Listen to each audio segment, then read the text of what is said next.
2021 दैनिक समसामयिक की और आप सभी के लिए दोस्तों पॉलिटी का जो ब्रह्मास्त्र है वो मैं आपके सामने लाया हूं। चलिए दोस्तों स्टार्ट करते हैं, देखते हैं आज की महत्वपूर्ण सुर्खियां। तमिलनाडु की कलमकारी पेंटिंग और लकड़ी की नक्काशी को मिला जीआई टैग। 12 अक्टूबर को मनाया गया विश्व गठिया रोग दिवस। World arthritis day. ISSF junior world championship में भारतीय निशानेबाजों ने जीता 43 पदक। पावर फाइनेंस कॉर्पोरेशन को मिला महारत्न का दर्जा। नागरिक उड्डयन मंत्री ने आकाशा एयर को भारत में ऑपरेट करने की दी मंजूरी। अमित खरे बने पीएम मोदी के सलाहकार। डॉक्टर रणदीप गुलेरिया को मिला 22वां लाल बहादुर शास्त्री राष्ट्रीय पुरस्कार।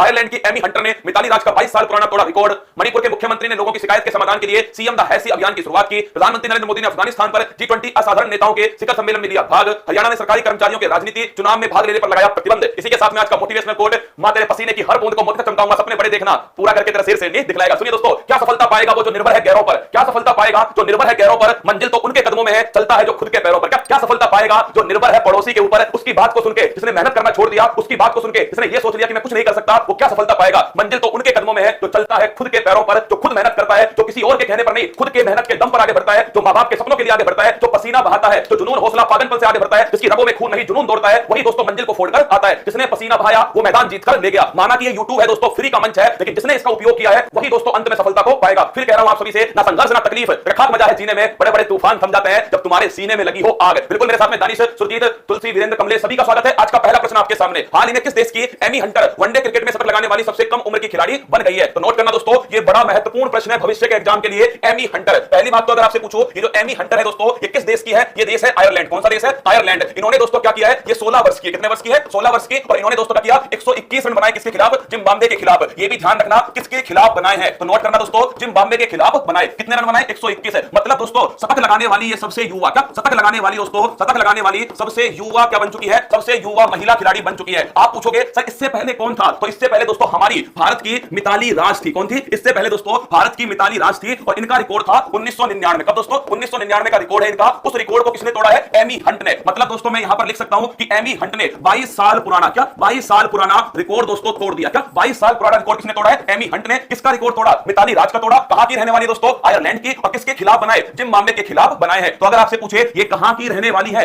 आयरलैंड की दोस्तों रहने वाली है। अगर फिर आपसे पूछे अगला प्रश्न दोस्तों, यह है आपके सामने एमी हंट और यह है दोस्तों भारत की शेरनी मिताली राज। मैं अगर आपसे पूछूं आयरलैंड हमारे लिए क्यों महत्वपूर्ण है, तो याद करो दोस्तों आयरलैंड से हमने क्या लिया? डीपीएसपी, मोस्ट इंपोर्टेंट क्वेश्चन है, नीति निर्देशक तत्व। का लिए नीति निर्देशक तत्व, ये दोस्तों हमने आयरलैंड से लिया है। और अगर आपसे पूछे कौन से भाग के अंदर है, भाग 4, कौन सा अनुच्छेद है? अनुच्छेद 36 से 51। तो डीपीएसपी नीति निर्देशक तत्व दोस्तों भाग 4 और 36 से 51 के बीच में। T20 में सबसे तेज शतक लगाने वाली महिला खिलाड़ी कौन है, तो वो दोस्तों लिखना सोफी डिवाइन है। कौन है? सोफी डिवाइन है। कहां की रहने वाली है? कमेंट बॉक्स में छाप दो। 36 बॉल में दोस्तों इन्होंने शतक लगाया। किसने? सोफी डिवाइन ने। अंतरराष्ट्रीय क्रिकेट में सर्वाधिक रन बनाने वाली महिला खिलाड़ी कौन है? वो दोस्तों अपनी भारत की मिताली राज है। कौन है? मिताली राज सबसे अधिक रन बनाने वाली खिलाड़ी है। साउंड चेक करो राजुड़ी टीम। मिताली राज दोस्तों सबसे अधिक रन बनाने वाली क्या है? महिला खिलाड़ी है। राजुड़ी साउंड कर रहे हैं, चेक कर रहे हैं, रुक जाइए। साउंड हो रहा है, चेक हो रहा है, 1 मिनट। क्या समस्या? आवाज आ रही है मेरी?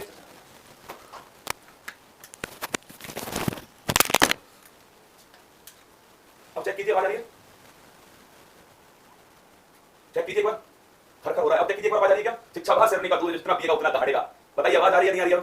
अब ओके है, एकदम ओके। कोई बात नहीं दोस्तों, जयपुर से जोधपुर शिफ्ट हुए हैं, थोड़ी बहुत समस्या आना चाहिए। काला टीका होता है क्या? काला टीका होता है। एक बार चेहरे पर मुस्कान लेकर आ जाओ मैदान में। अगर आपसे पूछे अंतरराष्ट्रीय क्रिकेट में सर्वाधिक रन बनाने वाली महिला खिलाड़ी कौन है दोस्तों, वो भारत की कौन है? मिताली राज है। अगला क्वेश्चन, पिंक बॉल मैच में शतक लगाने वाली पहली भारतीय महिला कौन है? ये लिखना दोस्तों स्मृति मंधाना। कौन है? स्मृति मंधाना जो है, इन्होंने दोस्तों क्या किया है? पिंक बॉल में क्या किया? इन्होंने शतक लगाया। अंतरराष्ट्रीय क्रिकेट में कमेंट्री करने वाली भारतीय महिला जिनका हाल ही में निधन हो गया, तो लिखना दोस्तों चंद्रा नायडू। क्या नाम इनका? इनका नाम है चंद्रा नायडू। इन्होंने दोस्तों क्या अंतरराष्ट्रीय क्रिकेट में कमेंट्री करने वाली पहली दोस्तों भारतीय क्या थी? महिला थी, चंद्रा नायडू। अगला क्वेश्चन, विश्व गठिया रोग दिवस कब मनाया जाता है? एक्चुअली में दोस्तों जो गठिया रोग है इसे ही क्या कहते हैं? इसे ही ध्यान रखना, अर्थराइटिस कहते हैं। क्या बोलते हैं? अर्थराइटिस है। पहली बात तो दोस्तों इसी का दूसरा नाम क्या है? अर्थराइटिस है। जोड़ों के संबंध में जो भी दोस्तों क्या हो बीमारियां होना, उन्हें सभी को क्या बोलते हैं? अर्थराइटिस ये कहते हैं। तो अगर आपसे पूछे अर्थराइटिस का संबंध किससे है? जोड़ों संबंधित बीमारी, जो जॉइंट की बीमारियां होती है दोस्तों, उन्हें सभी को कहते हैं अर्थराइटिस है। अगला क्वेश्चन आपसे पूछे अर्थराइटिस डे कब मनाया जाता है, तो नोट करना दोस्तों अर्थराइटिस जो डे है वो बनाते, ध्यान रखिएगा, 12 अक्टूबर। कब बनाते हैं? 12 अक्टूबर को अर्थराइटिस डे मनाया जाता है। तो अगर आपसे पूछे अर्थराइटिस डे कब मनाया जाता है, 12 अक्टूबर को मनाते हैं। अर्थराइटिस का संबंध किससे है? जोड़ों संबंधित बीमारियों से इसका संबंध है। अगला प्रश्न अगर आपसे पूछे दोस्तों कि जो अर्थराइटिस डे है इसकी थीम क्या है, तो इसकी थीम नोट करना तुम्हारे लिए। आवाज कम आ रही है,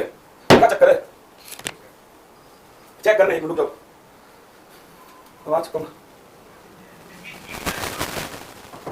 हाँ चलिए लिखिए, आवाज ठीक आ रही है? कमेंट बॉक्स में बताइए, एक बार कमेंट बॉक्स में बताइए आवाज ठीक आ रही है नहीं आ रही है? आवाज चेक कीजिए एक बार, ठीक आ रही है नहीं आ रही है? एक बार कमेंट बॉक्स में इसको ठीक आ रही है ओके करिए फटाक से। जल्दी करो यार, क्लास भी आ गया ना। ठीक आ रही है आवाज, सही पढ़ाओ।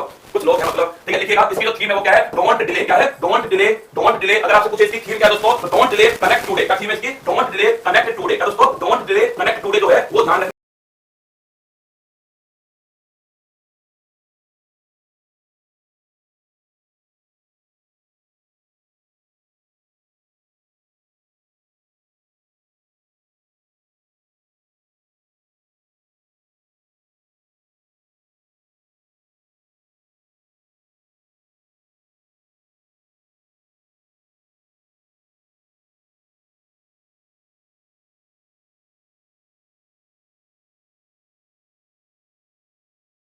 इसकी थीम है तो 12 अक्टूबर एकदम सही आंसर है। विश्व गठिया रोग दिवस दोस्तों 12 अक्टूबर को मनाते हैं, वर्ल्ड अर्थराइटिस डे। और इसकी थीम लिखना don't delay connect today time to work. क्या टाइम टू वर्क, ये दोस्तों इसकी थीम है। अगर आपसे पूछे अंतरराष्ट्रीय शिक्षक दिवस कब मनाया जाता है तो नोट करना दोस्तों, 5 अक्टूबर को मनाते हैं अंतरराष्ट्रीय शिक्षक दिवस है, और 5 सितंबर को मनाते हैं राष्ट्रीय शिक्षक दिवस है, बालिका दिवस।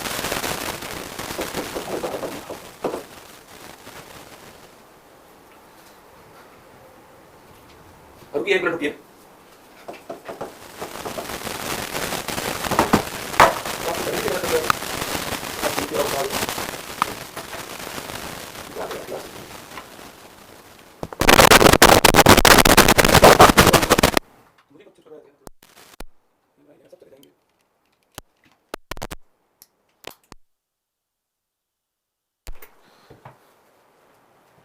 करो फटाफट करिए यार।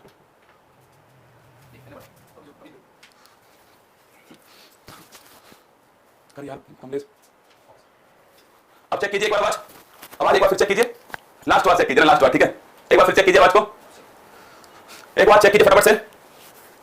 सुर सुर सुर कर रहा है, सुर सुर सुर चेक कर एक बार। लेकिन कोशिश पूरी जारी है आपके लिए, बताइए एक बार फटाक से। अब ठीक आ रही है?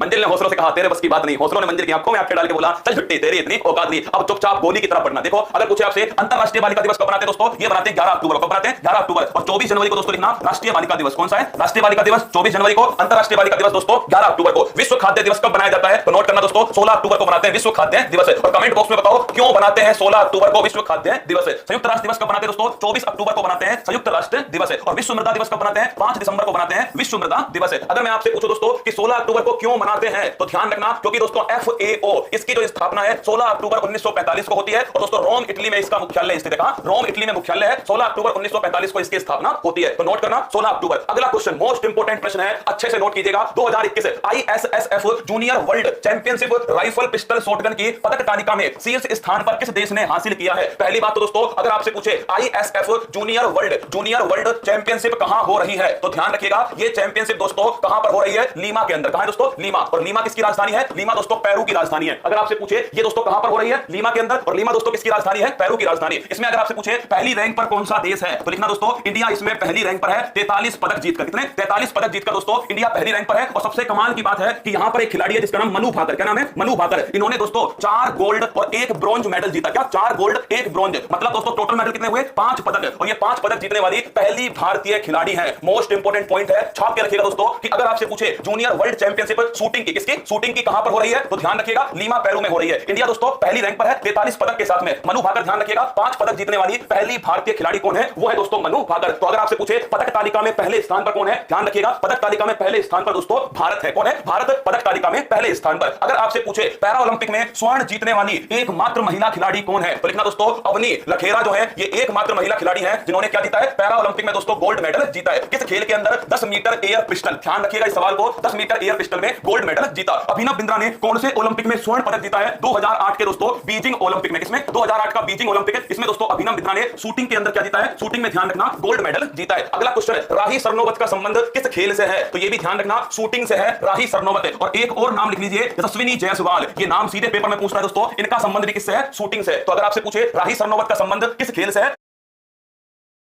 पहली भारतीय खिलाड़ी कौन है? वो है दोस्तों जीतने वाली लीमा के अंदर। और लीमा दोस्तों किसकी राजधानी है? पेरू की राजधानी। इसमें अगर आपसे पूछे पहली रैंक पर कौन सा देश है, तो लिखना दोस्तों इंडिया इसमें पहली रैंक पर है 43 पदक जीतकर। कितने? 43 पदक जीतकर दोस्तों इंडिया पहली रैंक पर है। और सबसे कमाल की बात है कि यहां पर एक खिलाड़ी है जिसका नाम मनु भाकर। क्या नाम है? मनु भाकर। इन्होंने दोस्तों 4 गोल्ड और 1 ब्रॉन्ज मेडल जीता। क्या? 4 गोल्ड 1 ब्रॉन्ज, मतलब दोस्तों टोटल मेडल कितने हुए? 5 पदक। और ये 5 पदक जीतने वाली पहली भारतीय खिलाड़ी है। मोस्ट इंपोर्टेंट पॉइंट है, छाप के रखिएगा दोस्तों कि अगर आपसे पूछे जूनियर वर्ल्ड चैंपियनशिप शूटिंग की, किसकी शूटिंग की कहां पर हो रही है, तो ध्यान रखिएगा लीमा पेरू में हो रही है। इंडिया दोस्तों पहली रैंक पर है 43 पदक के साथ में। मनु भाकर, ध्यान रखिएगा 5 पदक जीतने वाली पहली भारतीय खिलाड़ी कौन है? वो है दोस्तों मनु भाकर। तो अगर आपसे पूछे पदक तालिका में पहले स्थान पर कौन है, ध्यान रखिएगा पदक तालिका में पहले स्थान पर दोस्तों भारत है। कौन है? भारत पदक तालिका में पहले स्थान पर। अगर आपसे पूछे पैरा ओलंपिक में स्वर्ण जीतने वाली एकमात्र महिला खिलाड़ी कौन है, तो लिखना दोस्तों अवनी लखेरा जो है ये एकमात्र महिला खिलाड़ी है जिन्होंने क्या जीता है? पैरा ओलंपिक में दोस्तों गोल्ड मेडल जीता है। किस खेल के अंदर? 10 मीटर एयर पिस्टल। ध्यान रखिएगा इस सवाल को, 10 मीटर एयर पिस्टल में गोल्ड मेडल जीता। अभिनव बिंद्रा ने कौन से ओलंपिक में स्वर्ण पदक जीता है? 2008 के दोस्तों बीजिंग ओलंपिक में। किसमें? 2008 का बीजिंग ओलंपिक है। इसमें दोस्तों अभिनव बिंद्रा ने शूटिंग के अंदर क्या जीता है? शूटिंग में ध्यान रखना गोल्ड मेडल जीता है। अगला क्वेश्चन, राही सरनोबत का संबंध किस खेल से है? तो ये भी ध्यान रखना शूटिंग से है राही सरनोबत। और एक और नाम लिख लीजिए यशस्विनी जायसवाल। ये नाम सीधे पेपर में पूछ रहा है दोस्तों, इनका संबंध भी किससे है? शूटिंग से। तो अगर आपसे पूछे राही सरनोबत का संबंध किस खेल से है? शूटिंग से संबंधित है। आप कमेंट बॉक्स में बताओ टेक चंद किसका? टेक चंद का संबंध किस खेल से है? कमेंट बॉक्स में छाप के बताओ टेक चंद का संबंध किस खेल से है। अगला क्वेश्चन, अक्टूबर 2021 में किस कंपनी को महारत्न का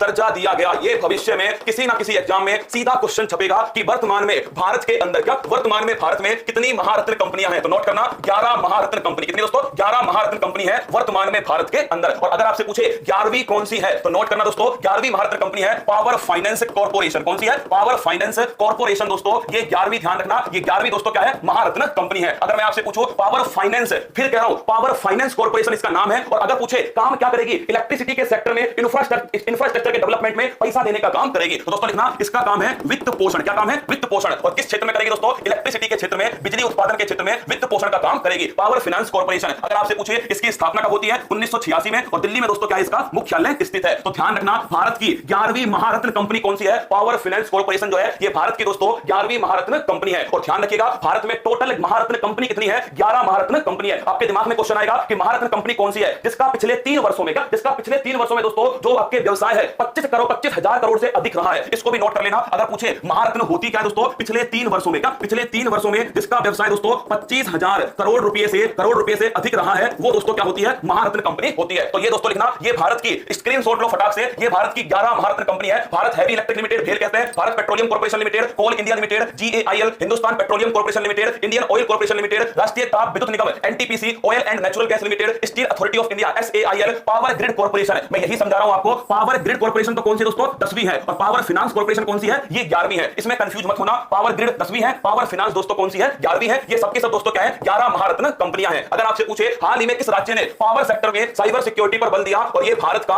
पहला राज्य है। क्या ये भारत का पहला राज्य है? नाम लिखना दोस्तों मध्य प्रदेश। कौन है? मध्य प्रदेश है। और कहां पर दोस्तों? जबलपुर के अंदर। कहां? जबलपुर। तो अगर आपसे पूछे पावर सेक्टर में साइबर सिक्योरिटी पर बल मध्य प्रदेश के द्वारा दिया गया, और ये भारत का पहला राज्य है, जबलपुर के अंदर दिया गया। अगला क्वेश्चन, हाल ही में भारत का नवीनतम राष्ट्रीय उद्यान कौन सा है? देहिंग पटकाई राष्ट्रीय उद्यान। कौन सा है? देहिंग पटकाई नेशनल पार्क कहां स्थित है? असम के अंदर स्थित है देहिंग पटकाई राष्ट्रीय उद्यान। अगला क्वेश्चन देखिएगा, हाल ही में भारत का नवीनतम यूनेस्को वर्ल्ड हेरिटेज नवीनतम राष्ट्रीय उद्यान कौन सा है? देहिंग पटकाई राष्ट्रीय उद्यान। कौन सा है? देहिंग पटकाई नेशनल पार्क कहां स्थित है? असम के अंदर स्थित है देहिंग पटकाई राष्ट्रीय उद्यान। अगला क्वेश्चन देखिएगा, हाल ही में भारत का नवीनतम यूनेस्को वर्ल्ड हेरिटेज कौन सी है? तो 40वीं दोस्तों कौन सी है? धोलावीरा। कौन सी है? धोलावीरा 40वीं है। कहां स्थित है दोस्तों? गुजरात के अंदर ये स्थित है। और 39वीं नोट कर लेना, यह है दोस्तों रामप्पा मंदिर। कौन सी है? रामप्पा मंदिर। जिस किसी का भी एग्जाम हो, इन दोनों को दोस्तों याद करके जाना, पेपर में आपको मिलेगा रामप्पा मंदिर। दोस्तों ये कहां स्थित है? ये नोट करना, तेलंगाना के अंदर स्थित है। हाल ही में भारत का नवीनतम टाइगर रिजर्व कौन सा है? तो गुरु घासीदास। कौन सा है? गुरु घासीदास टाइगर रिजर्व। और ये दोस्तों कहां स्थित है? छत्तीसगढ़ के अंदर स्थित है। और ये 53वां दोस्तों क्या है? टाइगर रिजर्व है। इससे पहले कौन था? रामगढ़ विषधारी। ये दोस्तों कहां स्थित है? बूंदी राजस्थान में। और ये कौन से नंबर का था? 52वें नंबर का। तो दोस्तों नया चेंज हो चुका है, गुरु घासीदास। कल परसों ही मैंने आपको पढ़ाया था, छत्तीसगढ़ के अंदर है। और ये भारत का दोस्तों 53वां टाइगर रिजर्व है। अगर मैं आपसे पूछ लूं कि प्रोजेक्ट टाइगर कब आया था, तो कमेंट बॉक्स में बताओ प्रोजेक्ट जो टाइगर है वो दोस्तों कब आया, कमेंट बॉक्स में बताओ। 1973 में। कब आया? 1973 में प्रोजेक्ट टाइगर दोस्तों आया था। अगला प्रश्न, हाल ही में नागरिक उड्डयन मंत्रालय द्वारा किस एयरलाइंस को अनापत्ति प्रमाण पत्र एनओसी ये दोस्तों प्रदान किया गया? तो नोट करना दोस्तों, कौन सी एयरलाइंस है? अकाशा एयरलाइंस। कौन सी है? अकाशा एयरलाइंस। पहला प्रश्न तो ये हो गया, कौन सी एयरलाइंस है? अकाशा एयरलाइंस। इसको लिखना दोस्तों, इसे अनापत्ति प्रमाण पत्र, नो ऑब्जेक्शन सर्टिफिकेट, क्या अनापत्ति प्रमाण पत्र जो है ये दोस्तों इसे प्रदान किया गया। मतलब ये दोस्तों भारत में क्या कर पाएगी? भारत में दोस्तों अपना कार्य कर पाएगी। नागरिक उड्डयन मंत्रालय ने आकाशा एयरलाइंस को नो ऑब्जेक्शन सर्टिफिकेट दिया है। कुछ दिनों पहले मैंने आपको पढ़ाया था कि एयर इंडिया का क्या हो गया दोस्तों? एयर इंडिया का ध्यान रखना, विनिवेश हो गया। शायद कुछ दिनों पहले मैंने आपको लिखाया था कि जो एयर इंडिया है, इस एयर इंडिया का विनिवेश हो गया और इसकी जो बोली थी दोस्तों, वो बोली किसने लगाई थी? ये लगाई थी दोस्तों टाटा। किसने? टाटा कंपनी ने।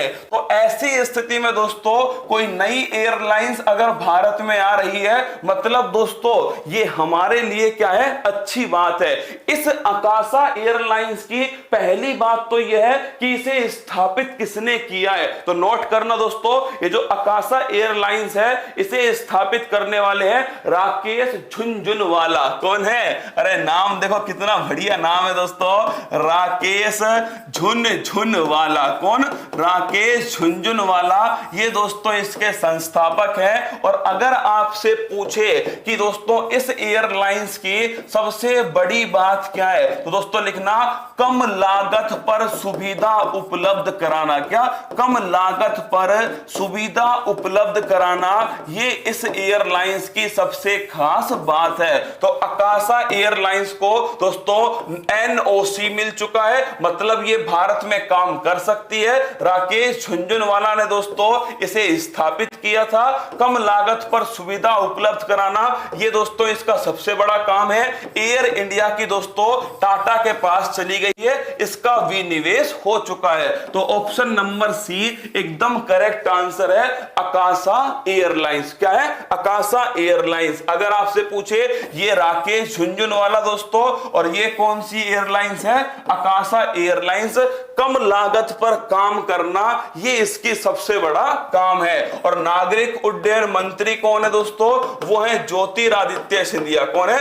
ज्योतिरादित्य सिंधिया। ये दोस्तों वर्तमान में नागरिक उड्डयन मंत्री हैं। नागरिक उड्डयन सुरक्षा समिति के अध्यक्ष कौन है? तो दोस्तों नोट करना, इसके अध्यक्ष वर्तमान में कौन है? नासिर कमल है। कौन है? नासिर कमल इसके वर्तमान में अध्यक्ष है। अगला क्वेश्चन, भारत की पहली एयर टैक्सी सेवा कहां से प्रारंभ हुई है? हिसार से चंडीगढ़। कहां? हिसार से चंडीगढ़ भारत की पहली एयर टैक्सी सेवा दोस्तों ये स्टार्ट की गई हिसार से चंडीगढ़। अगला क्वेश्चन देखिएगा, ऑपरेशन देवी शक्ति अति महत्वपूर्ण प्रश्न है जिनका भी हाल ही में एग्जाम है। ऑपरेशन देवी शक्ति अफगानिस्तान से, क्या अफगानिस्तान से दोस्तों भारतीयों को वापस लाना, अफगानिस्तान से भारतीयों को वापस लाने के लिए, क्या इनको वापस लाने के लिए दोस्तों क्या स्टार्ट हुआ था? ऑपरेशन देवी शक्ति। याद करो इस सवाल को, ऑपरेशन देवी शक्ति अफगानिस्तान से भारतीयों को वापस लाने के लिए स्टार्ट हुआ। एयर फोर्स डे कब बनाते हैं? 8 अक्टूबर को बनाते हैं एयर फोर्स डे। और याद कीजिए दोस्तों, अगर आपसे पूछे दोस्तों थल सेना दिवस कब बनाते हैं, तो आर्मी डे बनाते हैं 15 जनवरी को। और नौसेना दिवस दोस्तों 4 दिसंबर को बनाते हैं, नौसेना दिवस है। और वायुसेना दिवस 8 अक्टूबर को, क्योंकि वायुसेना की स्थापना 8 अक्टूबर 1932 को दोस्तों की गई थी। तो अगला क्वेश्चन देखिए, नेक्स्ट क्वेश्चन, हाल ही में किसे प्रधानमंत्री नरेंद्र मोदी के सलाहकार के रूप में नियुक्त किया गया है। भाई साहब, किसे अपॉइंट किया गया? तो ध्यान रखना, जिस व्यक्ति ने चारा घोटाला मामला, दोस्तों क्या चारा घोटाला जो मामला है इसको उजागर किया था, जिस व्यक्ति ने दोस्तों इसे उजागर किया उसका नाम है अमित खरे। क्या नाम है? अमित खरे। और अमित खरे को ही दोस्तों किसने, आपके ध्यान रखना, प्रधानमंत्री जी का सलाहकार अपॉइंट किया गया है। कितने वर्ष के लिए? 2 वर्ष के लिए दोस्तों अपॉइंट किया गया। जिसने दोस्तों क्या किया था? जो चारा घोटाला जो मामला है इसे उजागर किया। और सबसे बड़ा क्वेश्चन है, इसी ने दोस्तों न्यू एजुकेशन पॉलिसी को लागू करने में भूमिका अदा की। क्या अमित खरे ने ही दोस्तों जो नई राष्ट्रीय नीति है दोस्तों, जो न्यू एजुकेशन पॉलिसी है, नई राष्ट्रीय शिक्षा जो नीति है, नई राष्ट्रीय शिक्षा नीति, इसे लागू करने में, क्या इसे लागू करने में दोस्तों सबसे बड़ी भूमिका जिसकी थी वो किसकी है? अमित खरे की। इन्हें प्रधानमंत्री का सलाहकार 2 वर्ष के लिए दोस्तों बनाया गया। और नई राष्ट्रीय शिक्षा नीति आप सभी को पता है किस समिति की सिफारिश पर आती है? कस्तूरी रंगन समिति। किसकी? कस्तूरी रंगन समिति। और आप सभी को पता है दोस्तों 1986 के बाद में 2020 में नई राष्ट्रीय शिक्षा नीति आई है। तो अगर आपसे पूछे, हाँ अमित खरे जो है वो प्रधानमंत्री के सलाहकार, एक रसगुल्ला कह रहा है सर हमें बनाना चाहिए था क्या प्रधानमंत्री का सलाहकार? तुम्हें बना दूं ना मैं सलाहकार प्रधानमंत्री का, तुम भाई साहब खतरनाक हो जाओ। अभी सरकार दोस्तों याद करो, प्रेस ट्रस्ट ऑफ इंडिया, क्या प्रेस ट्रस्ट ऑफ इंडिया, इसके दोस्तों हेड कौन बने हैं? अवीक सरकार। कुछ याद आया भाई साहब आपको? प्रेस ट्रस्ट ऑफ इंडिया, अवीक सरकार दोस्तों याद करो। अगर आपसे पूछे ये है दोस्तों कौन? अमित खरे है, चारा घोटाला का खुलासा करने वाले, नई शिक्षा नीति बनाने में अहम योगदान देने वाले, डिजिटल मीडिया पॉलिसी बनाने वाले, ये है दोस्तों खरे मोदी जी के नए सलाहकार। अगर आपसे पूछे भारत के मुख्य वैज्ञानिक सलाहकार कौन है? विजय राघवन। कौन है? विजय राघवन दोस्तों, ये भारत के मुख्य वैज्ञानिक सलाहकार। भारत के मुख्य आर्थिक सलाहकार कौन है? तो ये लिखना दोस्तों कृष्णमूर्ति सुब्रमण्यम। कौन है? कृष्णमूर्ति सुब्रमण्यम दोस्तों, ये भारत के कौन है? ये भारत के, ध्यान रखिएगा, मुख्य आर्थिक सलाहकार। चलो एक सवाल बताओ तो, अगर मुख्य आर्थिक सलाहकार पूछूं मैं आपसे, ये किस चीज का निर्माण करता है? जिसे दोस्तों जिसे प्रस्तुत करता है वित्त मंत्रालय। बताओ आपसे, अगर आपसे पूछे किस चीज का निर्माण करता है? विश्व बैंक का शिक्षा सलाहकार कौन है? रणजीत सिंह देसाले। कौन है? रणजीत सिंह देसाले। ये दोस्तों किसके सलाहकार है? ये विश्व बैंक के सलाहकार है। और इन्हें ही याद करो, ग्लोबल टीचर का अवार्ड मिला। किसका? ग्लोबल टीचर का जो अवार्ड है वो भी दोस्तों रणजीत सिंह देसाले को दिया गया। अगला प्रश्न देखिएगा, हाल ही में किसे 22वां लाल बहादुर शास्त्री राष्ट्रीय उत्कृष्टता पुरस्कार से सम्मानित किया गया? अगर आपसे पूछे लाल बहादुर शास्त्री पुरस्कार, कौन सा? लाल बहादुर शास्त्री पुरस्कार ये किसे मिला है दोस्तों? तो ये ध्यान रखिएगा, ये दिया गया डॉक्टर रणदीप गुलेरिया। किसको मिला है? डॉक्टर रणदीप गुलेरिया। अगर मैं आपसे पूछूं ये कौन से नंबर का पुरस्कार है? 22वें नंबर का पुरस्कार है, लाल बहादुर शास्त्री पुरस्कार। अगर भाई साहब ये पूछा जाए रणदीप गुलेरिया साहब कौन है? अरे एम्स के डायरेक्टर हैं। कौन है? एम्स के डायरेक्टर हैं रणदीप गुलेरिया।